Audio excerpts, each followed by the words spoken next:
वज़ीर पाकिस्तान राजा अली एजाज ने social media पर चलने वाली कैंपेन की सख्त तस्दीक की है। सफारतखाना तमाम तर हालात में कम्युनिटी की खिदमत कर रहा है और कम्युनिटी मसाइल से वाकिफ है।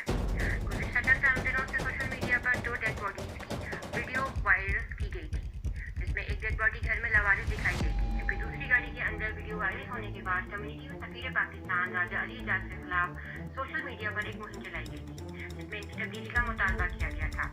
आज इसके जवाब में राजा अली एजाज ने कहा तमाम डेड बॉडीज हॉस्पिटल के अंदर हैं और सफारतखाना मुकम्मल तौर पर इनके वरिसा से राब्ते में है और इनकी मदद कर रहा है। अस्पतालों के मुर्दा खाने खुले जाने की वजह से मसाइल पैदा हुए, लेकिन हम मसाइल को भरपूर तरीके से हल करने की कोशिश कर रहे हैं। कल इस फ्लाइट में 20 डेड बॉडी भेजी जाएंगी और 6 तारीख वाली फ्लाइट में भी डेड बॉडी भेजेंगे। हम सब डेड बॉडी इत्मीनान के साथ पाकिस्तान भेजेंगे और इस वक्त सफारतखाने का अमला भरपूर तरीके से कम्युनिटी की खिदमत कर रहा है। मुश्किल वक्त में पाकिस्तानी और सऊदी अरब में जितने भी लोग